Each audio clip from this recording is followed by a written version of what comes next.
पाकिस्तान एक बहुत मुश्किल टाइम से गुजर रहा है। 3 महीने अगर आपको हो गए और आपने वेंटिलेटर्स का ऑर्डर अब देना था, एक दफ़ा लॉकडाउन करें, प्रॉपर करें, कर्फ्यू लगाएं और इससे निजात पाएं। प्रिंस चार्ल्स को भी उन्होंने भी पॉजिटिव टेस्ट कर लिया। पूरी दुनिया में बहुत तबाही हो रही है।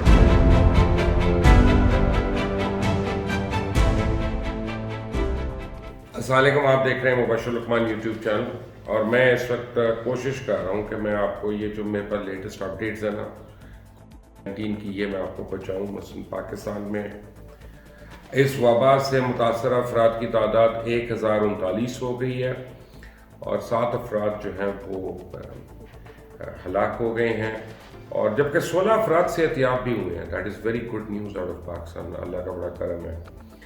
अब सक्कर क्वारंटीन सेंटर जो है वहाँ ज़ायरीन उनका इलाज करने वाले मुख्तलिफ डॉक्टर्स जो हैं वो ख़ुद इस वायरस का शिकार होते हैं। सिंध इस वक्त सबसे ज़्यादा मुतासरा सूबा है, जिसकी वजह से वहाँ लॉकडाउन में और सख्ती कर दी गई है। और अगर लोगों को समझ ना आई, जिस तरह वो बाहर पिकनिक के लिए निकल रहे हैं, तो मुझे लगता है कि फिर ये इनको प्रॉपर कर्फ्यू लगाना पड़ेगा। अब हुकूमत ने मुल्क में तालीमी इदारों की बंदिश की वजह से तालीमी जो छुट्टियाँ उनको दूर करने के लिए या कम करने के लिए एक नया सरकारी टीवी चैनल शुरू करने का फ़ैसला किया है और ये एक एजुकेशन चैनल होगा और इस पर सिर्फ बच्चों का निसाब जो है उसको पढ़ाया जाएगा। ईरान से आने वाले 25 ज़ायरीन को गिरफ़्तार कर लिया गया और ज़ायरीन ने खुद को ट्रक में सामान के पीछे छुपाया हुआ था और इनको ट्रक में छुपा कर लाहौर मुंतकिल किया जा रहा था। एक ऐसी ही बस की वीडियो भी मेरे पास आई है कि जिसमें लगेज कंपार्टमेंट में वो मुसाफिरों से पैसे लेके उनको छुपा रहे हैं और ऊपर से उनको दिखा रहे हैं कि जी पैसेंजर कोई नहीं है हमारे पास। तो ऐसे जो लोग कर रहे हैं वो ना सिर्फ यानी अपना बल्कि पूरे मुल्क का, पूरी कौम का, अपने ख़ानदानों का, सबका वो खुदा न खास्ता बेड़ा गर्क कर रहे हैं जो इस तरह की 2 नंबरियाँ कर रहे हैं।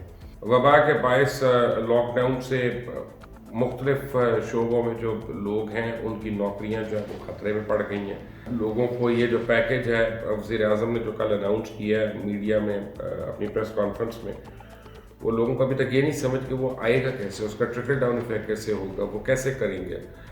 और सारे कहते हैं कि अगर ये इतनी सख्ती होनी है एक दफ़ा तो फिर एक दफ़ा लॉकडाउन करें, प्रॉपर करें, कर्फ्यू लगाएं और इससे निजात पाएँ।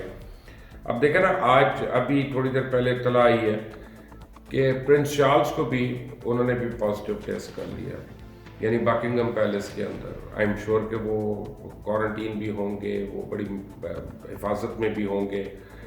एक तो 71 साल के हैं। अब प्रिंस चार्ल्स की वजह से जो उनके वालदैन हैं, उनकी वालदा जो है वो क्वीन ऑफ इंग्लैंड जो है वो 93 ईयर्स की हैं और वालिद उनके उनसे भी बड़े हैं। तो अब ये उनकी भी ज़िंदगियाँ जो हैं वो ख़तरे में पड़ जाएंगी। तो ये बड़ा एक सीरियस चीज़ है। इसको समझें पाकिस्तानी हजरात खुदा के लिए कि दुनिया खामखा लॉकडाउन के ऊपर नहीं गई हुई। दुनिया ने ऐसी नहीं फ़ौज को बुला लिया, दुनिया ऐसी नहीं कह रही कि इसके साइकिल को तोड़ना है 2 से 3 हफ्ते। There is a purpose for it and there is a reason for it. हो क्या रहा है कि हमारे यहाँ अभी तक जो है ना वो प्लानिंग हो रही है। कल भी मैं देख रहा था प्रेस कॉन्फ्रेंस, तो NDMA के जो चेयरमैन है वो भी और डॉक्टर ज़फ़र मिर्ज़ा भी और हफीज़ शेख और खुसरो बख्तियार और प्राइम मिनिस्टर के साथ मुझे सिर्फ ये पता चला जो उनकी बातों में इतनी देर की प्रेस कॉन्फ्रेंस थी उसमें ये पता चला उनका कि आप घबराएं नहीं, हम इस पर डिस्कशन कर रहे हैं। 3 महीने अगर आपको हो गए और आपने वेंटिलेटर्स का ऑर्डर अब देना था, तो इस NDMA ने कितनी कोई चाबकदस्ती से काम किया, कितनी कुछ जाफशानी से काम किया। फिर ये NDMA को भी once this is over, NDMA की भी बाज़पुरस होनी चाहिए कि वो लोग क्या कर रहे हैं वहाँ पे बैठ के। Why does it take them so long कि जब सर पे ही पड़ेगी आके तो वो कुछ करेंगे। इसी तरह वो जो है ज़फ़र मिर्ज़ा साहब, वो ये तो बता ही नहीं रहे कि ज़ायरीन को किसने अंदर आने दिया, उन्होंने कि जुल्फ़ी बुखारी ने, या तो उन्होंने मिलकर।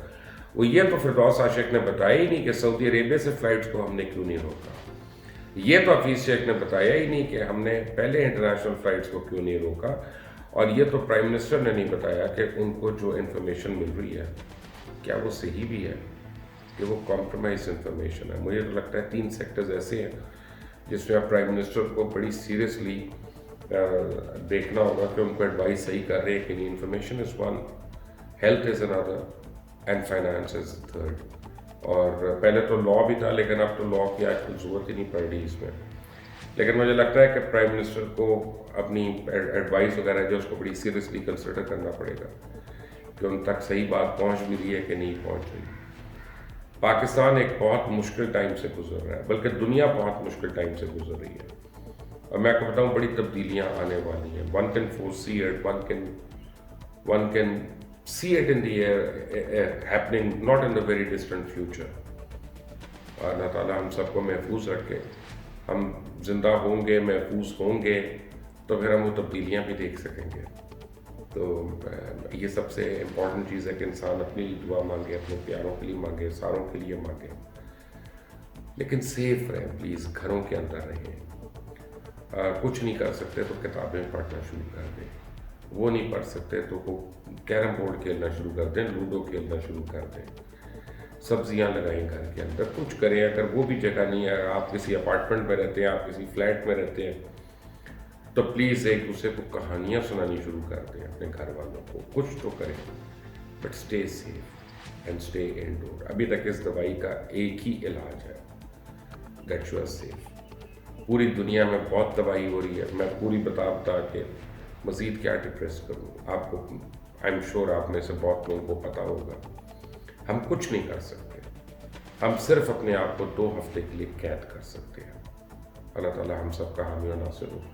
आपने अगर अभी तक इस चैनल को सब्सक्राइब नहीं किया तो प्लीज़ कर लें, बेल आइकॉन को प्रेस करें. अंटिल नेक्स्ट टाइम, अल्लाह हाफ़िज़.